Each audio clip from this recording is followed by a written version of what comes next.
up against Dan, but we'll see if they can do it. Zach, do you have a prediction for this series? My name is Rusty. Thank you. Zach Rusty Pie. Rusty Pie. I give it to EDG. EDG. A safe bet, for sure. But we'll take a look at champion selectors. It's coming in here, Snake versus EDG. Elise, Kenan, and Zach to start us off. And Fiora and Rengar from EDG. The Rengar makes some sense. The reason why is because Zach was the ban on blue side for Snake, which showcases that SOFM doesn't want to play. He wants to be able to impact the game through his Lee Sin play, perhaps. The Rengar is a natural ban against SOFM. It's something he favors. So maybe, I guess, a jungle-heavy focus on the first phase.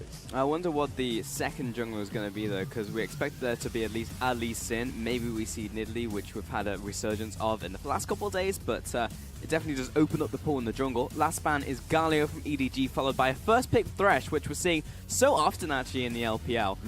Jarvan and Ashe will be the first rotation from EDG, however. And so the Jarvan is just being picked up because EDG structured it in that fashion, banning out the Galio, the Fiora, and even Snake helped it along with the Kenan ban. So Jarvan is just that top-tier top laner at the moment that's really up there, so it makes a lot of sense. And Ashe is just natural. You want to be able to get your AD carry out of the way, and it's either Ashe or Varus. We've seen a lot of Varus coming out of Zed, so this time around he's going to have a lot more playmaking with his ulti. And a very early rotation of Kled to come out here for Flandre, so I mean, I like to see it. I love watching and casting some Kled, but we usually don't see it so early on unless you've got Gimgoon in the game. Or even 957 recently, right? Recently, yeah. That's the thing. I was wondering what would Flandre look to pick this time around. Last split around, he underperformed. He would play tank-like top laners like Gragas and all that. So TP for lackluster. Exactly. Yeah. And so he is now looking to start off the split as a pure split pusher, or even like look to flank. So this is going to be Snake. It looks like they have their outright plans going through this one. See if he can get the Kled going, if Flandre can get unlocked, and of course Crystal on Thresh. He's an amazing Thresh player. For sure, and he's going to be laning alongside of Varus on the side of OQ here. So both the AD carries out of the way. Braum marked for Mako as well, so bottom lanes are done and dusted. We're now waiting on most of the top side of the map. No junglers yet from either team. Yeah, that's a lot of teamfight setup for EDG already. I would have liked the Tom Kench into the CC in the bottom lane of Snake. They have the Varus ulti, they have the Thresh hooks, so Tom Kench would make a little bit more sense. But Braum, as you get out of the laning phase, hell, in the laning phase, you have a lot of 3v3 setup in the skirmishes. But out of that as well, it looks like Braum knockups can really get you going in these team fights. So that's going to be EDG's focus. And of course, it's Mako. Mako's Braum has always been spot on. I am very excited for the jungle pickups now because Lee Sin has just been banned from EDG. So we're going to A/B tier picks now out of the S tier. So I don't know where we're going, but LeBlanc banned out along with Rek'Sai. Ooh. Oh my god. Okay, so there's like Gragas still available. We're in the dark zone right now. This could be a Jarvan jungle. I'll tell you that right now. With how far we've gone down, this could be a definite Jarvan jungle. Let's see some buy, man. I mean, Bebe's not on here. It's not even his team. No, but as soon as you get into the B tier of Jungle Rise, so many different picks open up. That's true. I mean, where else would you go from here? I mean, Gragas is still up. You could have Jarvan jungle. Rumble, maybe. Nidalee is also another one as well. Yeah. Clearlove is not too much of a Nidalee player. I would expect that to be an SOFM pickup. Evelyn is the Clearlove special. Now, I love this. I'll tell you why I love this. Remember, MSI win. That was the surprise pick from Clearlove, and it's not a surprise any longer because that is the Clearlove special. Now, if there's one way to get Clearlove's confidence back, it's going to be him back on Evelyn, and this is going to be beautiful. This is the OG pick. You know, so many times I heard about the drafting from EDG, and they would say, hey, if Clearlove says, this is an Evelyn game, I want to play Evelyn, they just let him. Yeah. It's like, that is the strategy. So, I remember, look, even before Spring Split, when Clearlove's Evelyn gets picked, even like 100% out of meta. I don't remember the last time Evelyn was in meta, but when he gets picked, he just goes off. And you're like, I want to see this guy go internationally with the Evelyn pick. Yeah. Because if he is that comfortable on the pick, and if the team knows how to play around it, then just let him do it. It never happens. It just means that you have to play in an entirely different way. Yeah. Because obviously wards aren't going to help you. You have to ward the camps instead of warding like the jungle entrances, things like that, where he's going to actually reveal himself. However, Snake have locked in a Sejuani and a Rumble. Yeah, so that's going to be... Oh, is that I know. I slowed down for a second. I was like, hang on. All right, this pick ban has gone a little off the rails. So we can just look at, in this subsection, we have Snake, who could have Kled mid. We've seen Duan play Kled mid last split. Very likely could be Kled, or at least Rumble mid. But we're going to have to wait until like 20 seconds until the last decision's been made. 20 more seconds until they actually need to lock this in, because they could all flex. Because I understand why Kled would be picked into Talia. Yeah. Because Talia is one of those picks that, yeah, sure, Talia gets shoved a lot of the times, but she never wants to be in a trade or all-in situation. And Kled, if she can get items, if he can farm safely to a point where he can all-in and dodge around the flicks that Talia's trade is based off of, there we have it. That is Kled mid. Kled mid, Rumble top, Sejuani jungle. This is a... This game went way out of control. As soon as I saw all of those junglers being banned, I was like, something is going to happen with this champion select, and it's going to be crazy. We get to see Clearlove's Evelyn in the jungle as well. It very much feels like the coaches were laughing when they had left off the stage. I could tell. And remember, here's the best thing about this. This is the neighborhood battle. Snake versus EDG, because in this one neighborhood, you have the game house of Snake, EDG, and Aime. So there must have been some talk. They know each other very damn well. So there's a lot of rivalries actually in the neighborhood. I was talking to one of the managers, I think it was from Aime and actually Snake, and they were saying that when they have matches against each other, they often like make bets. It's like, all right, if we win, you're buying us food for the next week. And it's like all the players will have to hold their like heads down, and there's just a lot that goes, because the players see each other almost every single day because they're on the same kind of campus. So there's a lot of rivalry, a lot that goes into these matches. So the fact that these players a lot of them are smiling right now. Well, Clearlove went from smiling to actually being very serious because a lot's on the line for him, but this is his pick after all. But, you know, it's just cool to see that rivalry. And it just showcases that there is so much on the line for these teams. Even though it's week one, and game one for Snake specifically, both of them have a lot on their shoulders. They want to be able to take this set because it would prove so much for their organization. But also, if they lose this set up against their neighborhood friends, there's a lot of laughs going to be behind their backs. Oh, 100%, Raz. And the fact that EDG have already lost the series this week against Dan Gaming, for them to make it a 0-2 week in their first week in summer would be absolutely horrendous for EDG. So they can't lose. They can't afford to lose face. But there's so much riding on this single match for both of these two teams. And we're starting off with an Evelyn jungle, a Sejuani, and a Kled mid from Snake. I don't think it could be any better. Yeah, let's just unpack this a little more. Double TP, of course, coming in from Snake, so you can tell that they can go for a 1-3-1 composition immediately once they get out of laning phase. But then the laning phase is going to be a lot more important for EDG because, of course, Evelyn is going to look to impact a lot of these matchups, especially look to bully around Flandre a bit. Mouse is in a good matchup here, should be able to chip down, harass the Rumble, and you never know where an Evelyn is. So SOFM wants to be able to invade, get at least some wards down to find where Clearlove is tracking and where he's pacing. To die. Chased down by Scout, should be okay. Protect the Winter's Bite on top of that as well. So he's going to be walking into mid a little bit crippled from Scout, whereas Clearlove is starting off and able to kite out most of these Raptors using the hate spikes. So it's one of the things that you can do as Evelyn.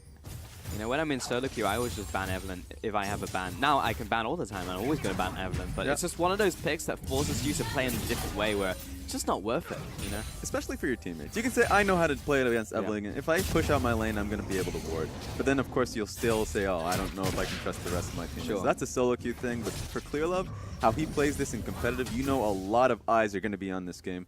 Junglers across the world are going to be saying, okay, well, he pathed in this direction. He could take Raptors really easy, just alone. Didn't take any damage, just because he was able to cut it out, as you said a little earlier on. So I wonder where he's going to be looking to path. He's already going to be level 3 off this one. Exactly, because a lot of junglers don't even go towards the Evelyn pick just because you drop so low in that early game crystal. All over the wall. This is actually really heads up from him. Hook lands onto the Evelyn, but Mako's there, and it's just to be a bit of an annoyance. Slow his jungle cleared down by just a second or two. Yeah, he was looking to get last hit on the ground too. So if he was able to look for that crazy hit, then of course that would mean that no level 3 for Clearlove, and that would set him behind. But Clearlove understood, was in position. Now Scout, speaking of position, SOFM coming in from behind. Scout is in a horrific position, gets the knockback onto SOFM and the full. Arctic Assault comes out there and the stun to follow up, but it's Zatai more concentrates on these minions. It's not really worth it for him to sacrifice all this farm at this point in time. Yeah, Scout doesn't lose much out at all. In fact, that helps clear love a lot, knowing that SOFM is just going to be back into the jungle, farming up quite a bit. He's not going to be looking to invade at all, simply because how chipped down he was in that entire trade or scuffle. So, that being said, Evelyn was caught out. Scout! It's one of the few times that Claire can actually get a window onto Talia when she's low mana, doesn't have the flick. Was able to chase her down with the violent tendencies, but Clearlove, you also saw fantastic warding out from Snake. Exactly where you want to place it for an Evelyn jungle is to place the ward on top of camps when she's clearing it. That's the only time she's going to reveal herself in her jungle. So keeping track of that actually allows the laners some heads up of where she could be. And that's why it's so important for Snake to be able to get these shoves in their lane.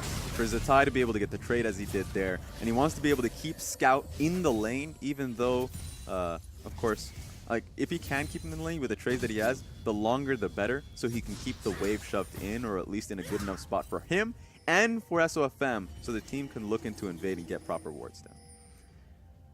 The fact that Clearlove also managed to recall outside of vision means that Snake, currently dark, doesn't have any information on where he is, and unfortunately, EDG are the one with the Ashe pick. I think Snake would definitely prefer if they had the Ashe here, just so they could get, again, more information on what Clearlove is doing, but bit of trading in the bottom lane. We haven't seen a big Clearlove gank just yet, but he is ramping up. He has the Chilling Smite, so you have to think that he will be going for a gank shortly. Maybe when he hits 5, will be maybe another camp after these Raptors. Yeah, this is going to be hard for him. It's always hard. He's probably just going to be looking to just completely farm up because these lanes are so hard to really impact and gank. Fun thing about this one here is EDG is having a lot harder of a time in the laning phase in the solo lanes. Simply because of how many Doran shields are really coming out in the side of Snake. Yep. That being said, Clear Love, he's going to be taking a look for this one. Going to give it a shot, but of all the lanes, the Zatai is going to be very difficult to kill. Probably top lane would be easier for him since there is some CC up there, and Rumble is still pre-6, so there is a possibility. Exactly, and he should be looking to be going topside anyways, right? It's so hard. You already talked about how hard it is to be able to gank this lane. At the very most, he's going to be looking to get him off Scarlet. If you can get him off Scarlet, okay, that's a win. But he wants to be able to do something topside because that's the only vulnerable lane. Crystal taking a lot of hurt. Ooh, he's not going to be able to scuffle this one. Staying outside of the vision radius of SOFM, so Clearlove at least had a beat on the enemy jungler. And he is heading down to the bottom lane, but EDG should notice they literally just saw him pathing towards the bot side. Going to be a recall coming out from both of them, unless Crystal can get the interrupt, which he does. And force both of these bot lanes back to make it a little bit harder on their recall. Yeah, and this is going to be a bit of an interesting time for Zed and Neko because they need to get their backs down. OQ was able to get a good back. Crystal was able to stop the wave from coming through. Zet's going to stay. This is really bad for Zed. He's going to just probably look for this wave and then back. But if he does so, he's always going to be just a little bit behind OQ and Crystal. OQ and Crystal now set the wave up, so they're always going to be ahead in this lane. Yep. Big tempo push there, and that's good to get himself involved. Got into this mid lane, has level 6, so it's a tie. Big roaming potential actually from both of these mid laners. We wouldn't often see a cleared mid, but occasionally when you do it, you can get to those side lanes very quickly using the charge, so something that EDG just needs to be cognizant of. Exactly, and one difficult position that Scout is in is that earlier on he had shove.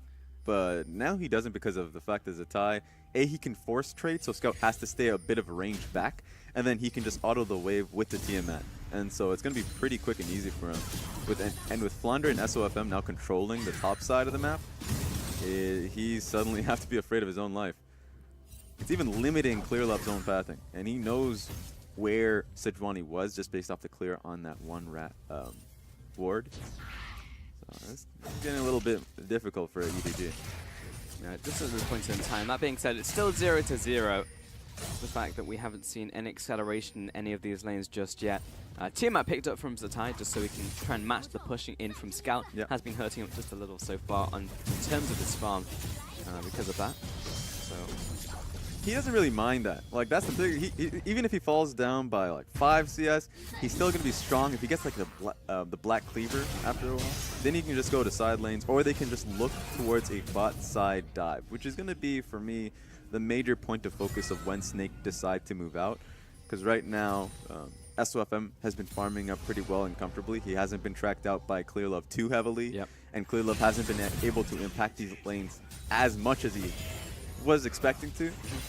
So with that now out of the way, EDG really have to protect their bottom lane, because the impact that Flandre and Zatai could have, Flandre with TP and Zatai with just ulti now that he's level 7, is pretty threatening. Snake have a bit of knowledge now of where Clearlove is, but he instantly goes back to base off of that blue buff donation. Does he have enough for Runic Echoes? Okay, he has enough for the Aether Wisp. That should be it for now.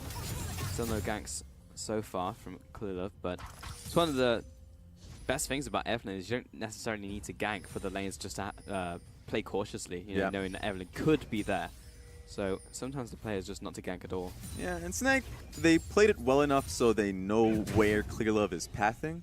So Crystal and OQ were able to play as aggressively as they could. Now they're in a lane, like the CS lead, just based off the earlier plays that they made, knowing that Clearlove was clearing topside with a constant Raptors ward. Yep. So now Clearlove, it's kind of difficult for him. Obviously, he just wants to now. He's just committed to farming, so he can get his AP jungle item. SOFM has already completed his, so he's clearing up pretty quickly. Oh, this guy should be fine. He's got the extra movement speed with the passive, the surfing.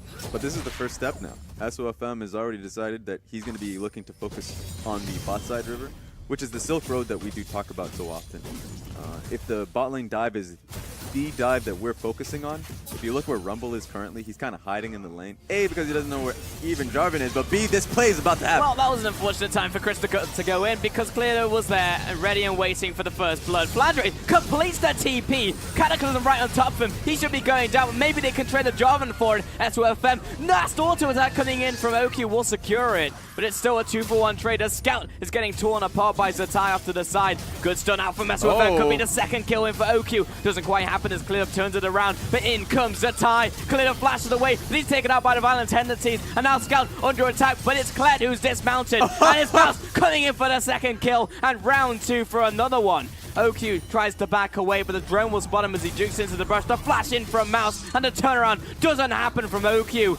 That's the delayed ace by EDG. What in the world happened? That was a play that both teams were looking to make. Rumble was hiding topside to see if the play would happen, but they did not expect Clearlove to be there so quickly, and it just turned into a brawl. Alright, this game got interesting. Yes, it did, Raz. That did not work out well for Snake at all. Let's take a look at that one more time. Crystal's like, this is a great time to engage. Oh, Clearlove's here. Because they were setting up, and Clearlove was just there for the counter gank, which made it so awkward for Crystal in the start of it all. And you mentioned it as the fight was happening. He completed the TP when they should have backed away. Perhaps they were confident either way. Perhaps they were looking towards Kled to make the engage, but he was trading on Talia. So thankfully for them, Talia couldn't really join the fight. She used her ulti to just get Zatai out of there. It didn't really work out. And so this is where the chaos ensues. Everybody just wants to finish the kill. Everyone is so low. It's like, I'll sacrifice myself for this kill. Sejuani's almost dead. I'm going in. Thankfully, somehow Zet stays alive in that entire, even though he's engaged. But here we go. And apparently Scout's dead as well in the mid lanes off the back of that play.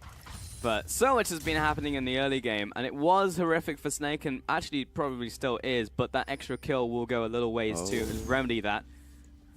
Flandre, I think he has an inkling that Jarvan is there too. Very smart from Flandre. He would have gotten all in with Jarvan having ulti in position to cut him off. He's still afraid. You have the reason to be afraid. All right, you're dead. And as soon as Evelyn shows herself, he knew it, and he knows the mistake that he just made. He should have been more cautious, and he's going to be kicking himself right now, but Evelyn was indeed there. The ultimate comes in from SOFM, the slow field out onto Zed, the turnaround of the arrow. As Zatai comes into his bottom lane, Mako with Glacial Fisher, but we're still trading down. Zed gets a 1-for-1, but Mako will be going down. There is no escape from this, and it's another kill over to OQ. The fights just keep happening. And the only reason why is because it's the answer to the last fight that happened. The reason SOFM forced so heavily onto it, they knew that Clearlove got the jump onto the top laner of Flandre, and so now it's just going to be a turret push. EDG is way faster, simply because they were already setting up in the last play. So they should be able to get first tower blood. Is Clearlove going to share it? Share the money. Nah, there we go. Oh, they do share. He's still in range. Okay. I think he was trying to give it over, but it's the players, when you're a jungler, you drop it low enough and back away to make it look like you're being a good jungler, but accidentally I just took half of the gold. My bad. It's, you know, it's your fault actually for hitting the tower one more time, so. Yeah. Unfortunate on that one. However, Clear's going to be very happy with that 375 gold. He's got his complete jungle item. It will probably give him boots now as well, so he's in great shape. And I guess the real question is now, who came out ahead of all of that? Sure, EDG have more gold, but Snake only really wanted to just get out of the laning phase for themselves. So once Zatai can get out of his own lane and look to... Actually, I don't know why I said that. I just noticed he purchased the Kareem's Fist. Yeah. So that's happened. That is the thing that's happened. We're going to get back to that one later, because I would have expected the Black Cleaver on that. Either way, yeah. Once straight Titanic. Yeah. All right. Okay, but if he can get into side lanes, that would be the place where they can look to collapse onto mid. But their eyes are probably just going to be on these towers. Top one could be priority focused. Yeah. Also looking at jungle, Clearly picked up the Hexic Revolver, so I actually have no idea which revolver item that's going to go into, because it could be any of them.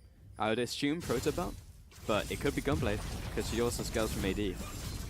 Yeah, that's true. And in solo queue, you'd go towards Proto Belt. So I would expect the Proto Belt. It would make sense for the hate spike and the stick, but it literally could be any of them, because I could see use in any, like including the Super Zerker. So we'll see. Double buffs on Clear Love as well, and there's 1-to-1 towers in total. Herald's now going to be taken. I don't think there's any contest available from EDG. Yeah, Snake was just a lot faster. We'll get a bot tower maybe from the side of EDG and maybe a Cloud Dragon.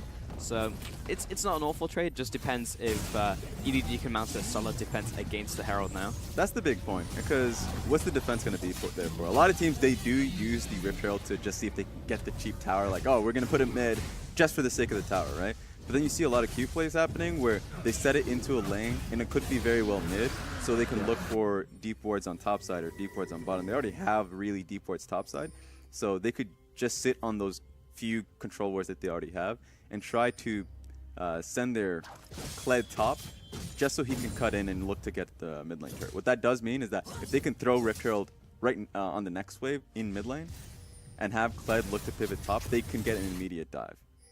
That should be their focus, but it looks like they're setting... It looks like they're doing this. It's just OQ wants to be able to clear that bot wave first. Yeah, they also sent Crystal down there, so I'm wondering where he's actually going. Oh, okay. No use in being there, but SWFM was jumping in. Arrow lands right on top of the Sedrani, and the CC chain knocked back in. Couldn't get to the Lantern. Thought he was going to be able to make it out, but it was not the case. Flandre gets 2 nice slowdowns onto EDG, preventing the kill onto another one of his allies. But OQ, with that wave complete, he's going to go back to mid, but it's a tie split pushing in the bottom lane for this tower. Meanwhile, Kalilov has located Crystal, but with the Cataclysm on top of his head, he's not going to escape from this one. 2 more kills to EDG, and most likely the mid tower here, Raz. The entire lead that Snake built up for themselves has just been washed away, right? They could have just went bot, they could have went mid with the Rift Herald. Now they lose a mid lane turret and kills just because SOFM became greedy. He saw a potential pick rather than going for the play. Zatai could find a pick for himself. Well, he didn't land the bear trap on the rope, so he should be okay. And Scout might be able to turn this one around, especially with Clearlove being here, and this should be the kill. Just a feel bad moment on Zatai, but it was all down to that sidestep in from Scout. Duking to the left meant that the bear trap didn't land, couldn't be the kill confirmed, and it was the turnaround from Clearlove. And it was just a great counterpunch coming out of EDG. Just in the prior play to be able to get the mid lane turret, and then of course in the bottom lane, Scout knew he had protection, so he was able to get there. He probably would have died if the bear trap on a rope did hit. So that being said, that's just a mechanical error, but also Zatai going for a play when he didn't have anyone behind him. They were still recovering from the last play. So now, okay, Rift Herald has been placed. They're going to go for the raw damage, see if they can try and take the tower itself. Oh, they should be able to. This slam should be enough damage. Woo! I love it every time. Every single time. Yeah, but that one's gone. So it will be mid-tower going down. And that does equalize towers, so at the very least, the tempo that was lost by taking the Herald is now caught back up again. And a little bit of net gain from Snake, but it's still a 2,000 gold advantage. A lot of that is on Clearlove, actually, of all the players, including the ADCs. So EDG are not particularly hurting in terms of their gold income. In terms of skirmish power, Raz, where would you give it right now? Still EDG? Good question. I say EDG if they, of course, they have the CC and ultis ready from Miko and Zed. That being said, the Snake should be in a better position, simply because they are now finally have their side laners in their side lane. It's a good response from EDG to set Ashe bottom lane, but the theoretical play should be for Snake. Just send, of course, Rumble top, get the waves pushing, and now that the duo lane are bot side for EDG, that's when the mid lane should be hard pushed in, and Ashe should be called mid. So it's a lot easier for Snake to just play it slow and patiently and push them in, because their next objective should be the dragon. Even though it's going to take a little bit of time, they should be able to strangle the map in their favor. But EDG... Well, Flandre's caught out in the side lane. Oh my god, the damage from Clearlove. Tries to flash away, but you can't escape from a Cataclysm. Scout following after SOFM, and he goes for a weird flash, but he knows the tie is coming. This could be the turnaround from Snake. SOFM still alive as Scout goes down. Mouse over the wall, the old flying drag switcheroo, and the whole team makes the escape over the blast cone. It's a 1-for-1 trade mid laner for top lane. So 1-for-1, but EDG are still making looks and still making plays when honestly they shouldn't be able to. That was just a mistake that Flandre made initially, getting caught pushing top too much rather than just waiting for mid to make the initial push, right? So this is something where Snake just needs to relax and calm down. Now it's a moment where EDG can get the lanes shoved back out and put proper wards out for the dragon that's going to be coming up in a minute 30. So even though it was a trade, it was a good position for EDG to put themselves in. Yeah, for sure, especially with the damage coming in from Clearlove. And I want to revisit Flandre, talk about him as a player, because we were saying in Champions League how, you know, last split, Flandre didn't have the best split. Flandre was definitely underperforming. His TPs were all over the place. And I'm glad we got to take a look at him as well, because this man has been... I don't want to say bad this game. I don't want to say less than stellar, but he's been below average. His TP earlier definitely should have been cancelled. The random flash right there as well, knowing that the Cataclysm was up. Like, it's all just wasted summoners, wasted abilities, and like plays that aren't necessary, right? Exactly. So the expectations that Flandre always has is to be the carry top laner. It's always seen as kind of like the top laner that you should aspire to if you're in the LPL, right? That just hasn't been the case for about a year now, where he just has really bad TP plays. He would have to be the split push top laner, not based off of playstyle, based off necessity, because his TPs have just been poor, as you've mentioned. Yeah. So looks like Snake are just going to go all in for this Baron. His team fighting has been pretty damn good. He's on the Rumble. Let's see if that's what's going to push them out ahead. That is true. That could be what turns it. EDG know that they're on this Baron. Clearlove beat on him just yet as he's up to the top side, and it's everyone locked into the pit, but a great hook coming in from Thresh there. The Baron's low, who's going to get the spike? It's going to be Clearlove, and SOFM makes the escape, but the rest of the team can't do it. 3 kills to EDG, including the Baron. OQ's recalling, but Mouse has seen you, and the chair to the back of the head in from Mako confirms the 4th kill. 15-6, Baron to EDG. And that may have been the last nail in the coffin off the back of that Hail Mary from Snake. And no one survives the chair shot. Nobody. No one in professional wrestling. EDG just were able to demolish the... And it just starts off the random Baron play. It was interesting because Snake wanted to start a fight from that. Or at least they should have. But they were walled off by Scout. Incredible wall. And then the massive shield coming in from Clearlove with the 5-man ulti. So yeah, we're just going to take a look at this replay. You could see it. The damage starts to pile up from just about everything. And he was able to get the Baron. The smite off was the most impressive part, because that is a 50-50 Baron if I've ever seen it. So Snake could have been like, yeah, you know what? We'll take the Baron if we fall short. Maybe we can rescue 2 members off it. I love how we have a slow motion of the steel chair shot. But they don't even get that risk. They lose the Baron as well as losing the members. So yeah, major setback from Snake, and it's EDG that steers well enough ahead. Also, Talia ultimate used the way it was intended to be. I remember when Taliyah was first coming out and it was like the developer's notes, it was like, and you can lock them all in the Baron pit, and then you can just lock them in there and you can drop all the ultimates on top of them, and I was like, it's never gonna happen. You have to be in the perfect position to do it. You have to have the composition to make it happen, and I think that's the first time I've seen in competitive it worked perfectly. Lock them all in the Baron, drop the wombo combo on top of them, and just sweep up the rest of the fight. And only in this region will you bank on the enemy team losing their minds, right? Just like absolutely going to the 50-50 Baron. You're like, you know what? You have a nice 1-3-1. Stay patient. Sit in sides. Nah. Stay in the Baron. I'll clump up. That's how you should play the game. Maybe that's why Taliyah was so prevalent in our region for the longest time and earlier than everyone else. Oh, here comes the They flame. knew. Just kidding. I thought for whatever reason. Oh, he's still going to go for it though here, Raz. He does go in for the flank, but no one's actually taken any damage yet from EDG. And now everyone else has arrived, including Scout. Flandre is on the wrong side of the wall, but he does take a quick dark passage over to the rest of his team from Crystal. But EDG, with no casualties, are going to continue the push. I feel like I've seen this one before. Ooh. The Scout finds the flick of the wrist onto Crystal. He's going to have to flash away, and S2FM needs to get out alive through the base gate. But this could set up for the next row of cooldowns coming in from Snick. They're all just going to back right now because the wave is going to take a little bit of time to crash. It's going to be right now. So that's why EDG is backing away. They don't want Snick looking for another set of engages with how low Mako was. So it was a smart way to back. And I think it was a smart way to look to engage and threaten from Snick. And at the end of the day, they save their inhib power. And that's what you have to do to keep yourself in it. EDG is still about 9,000 gold ahead in this game. Still have the Baron for a little bit longer. But it does seem like an EDG game to lose. I say seem, but it is. But Clearlove also went for the Protobomb, so our questions were answered on that front. It was pretty much expected on that one. But we're only 24 minutes in. The fact that there's such a massive differential, it does feel like a 35, 40-minute game just because of the amount of structures and objectives that have gone down this game. But we're still pretty early on. Yeah, and here's the thing for EDG right now, because now they're on the last sprint of looking to end this game. It gets a little harder for Evelyn to do just that because she's full AP. She has gone to a point where she wants to look to flank, but once you get to these base gates, or at least these inhibs, it's definitely impossible to do just that.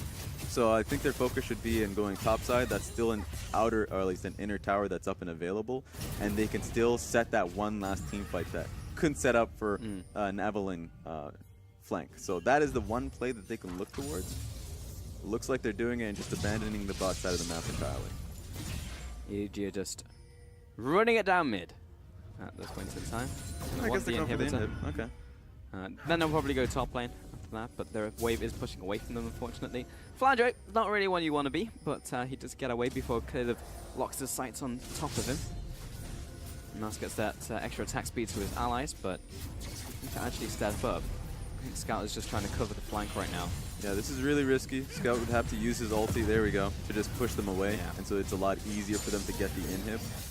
S2FM still wants this, but half of his team is locked away. He can't go for this engage unless OQ catches up. He pops the ultimate, gets the stun down on top of Ash before Mouse goes right into the backline, and Zatai is doing the same on his front. But Mouse, he's still alive somehow. Might almost pick up the kill into OQ. Jumps away, finally drops. But Mouse was also another casualty. It's still a 2-for-1 favor of EDG. Oh, get him! Clearlove's coming for you. Can you actually get away from the Dark Frenzy? The answer is a yes on that one. It's got the running shoes.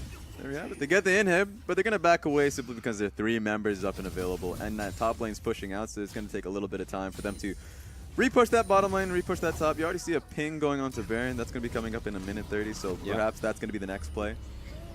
Just the fact in that team fight, though, that Zatai lasted for so long, that he could last as long as Mouse did because he is cleared and Mouse hasn't gone for the Gargoyle Stone Plate, so that was one of the reasons why it was only a 1-for-2, but again, still the inhib going down there, Raz. And it shows how risky that play was for EDG, because the smarter play, or at least the slower play, and the assured play would be going topside, pushing that wave, and the tower would have to be conceded.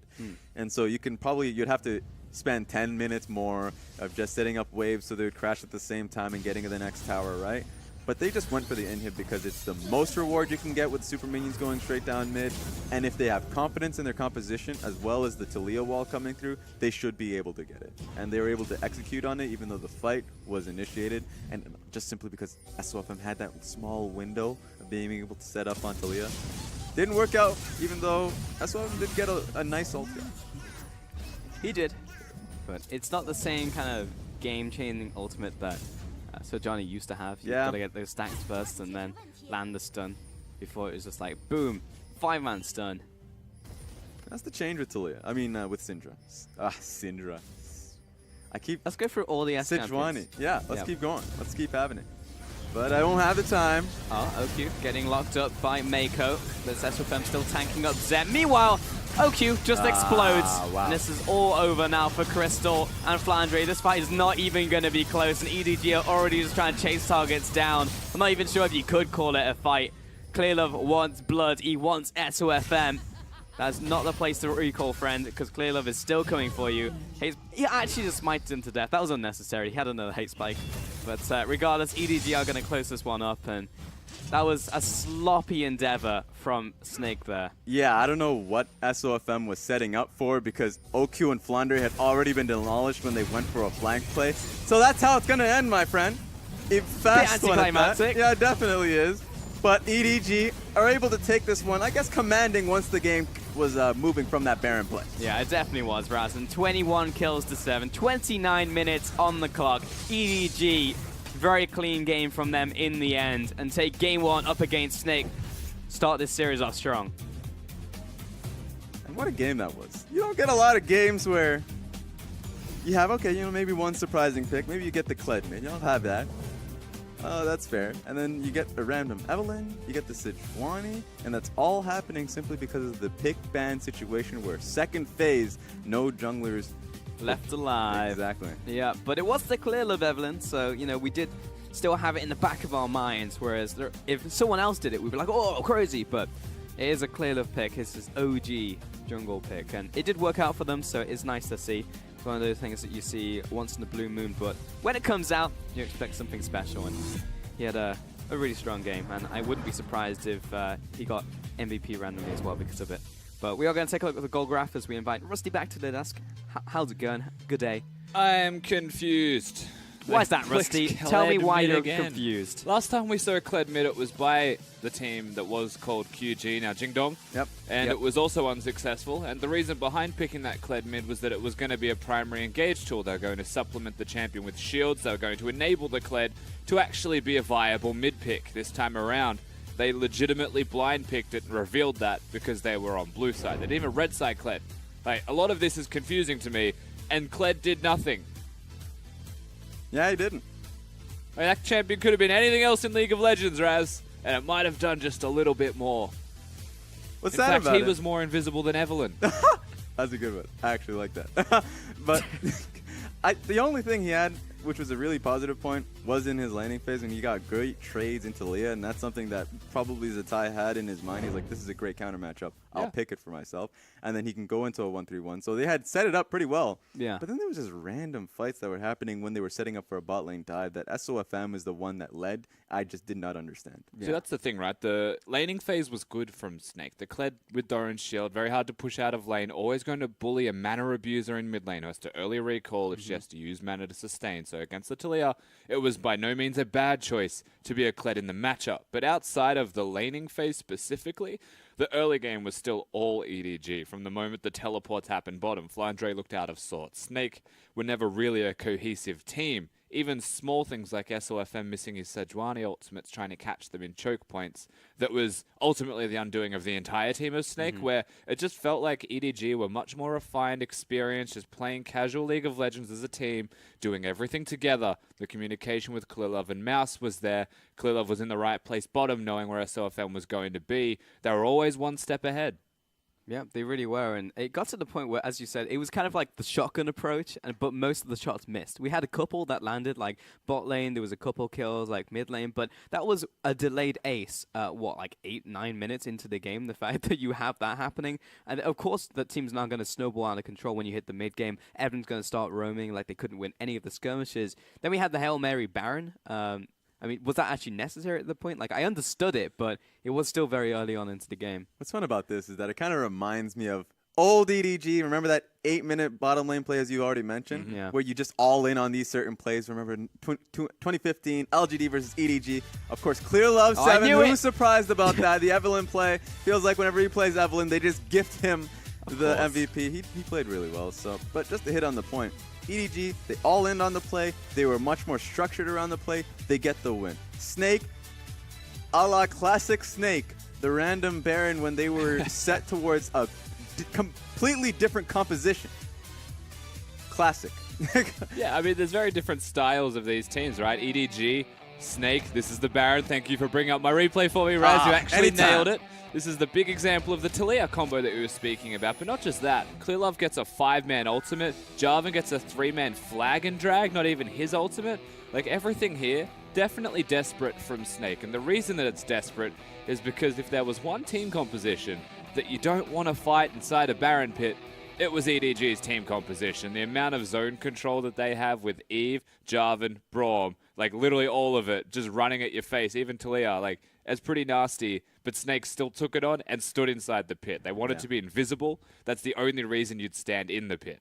What was the biggest problem of this game? Was it draft? Was everything? Like, if you had one thing that you could change going into next game, what would it be for Snake? Ooh, there are way too many things because the draft you can already like there was you already said one thing. All of them. But it's like actually because you mentioned the draft situation. Okay, may I have more comprehensive draft. But even if they have that, I have zero confidence that they can play that out properly because they went with a composition in mind. They didn't even play to that. So I just want to see them. I don't care what draft you have. If you have a Teemo top lane, split push. If you have a Tryndamere top lane, split push. Like if you just have a top a composition in mind, no matter how crazy and inexcusable it is, just play to it. Don't go to random skirmishes when you can't do it. It just feels like nothing's changed since that split, and nothing. that's what wounds me as an observer and someone who really desperately wants to be a fan of Snake. You know, like we came into spring, we're like, this team gonna be top 2, this team's gonna be incredible, and they fall further down into mid of the pack, and then they fall further down into bottom of the pack, and it's like, all right, time for redemption, coming into the next split, and nothing changed. And here's the thing. This is a deeper problem that I have with Snake. A lot of other teams, if they have one bad game, you see, immediate swap of a player, right? It's like, all right, we have 10 players in our roster, you're all out. And that's like one problem I have. But with Snake, when Flandre is underperforming the entire split, entire season, he stays on every game. And the same happens with every player. It's not a Flandre thing. It's like SOFM. He had that one problem when they did swap into a jungler. But there needs to be a lot more structure when it comes to people underperforming. Now we get the chance to see if they can adapt on the fly going into Game 2. We are going to take a quick break while the team's set up for that one. So stay with us. We'll be back after this short break.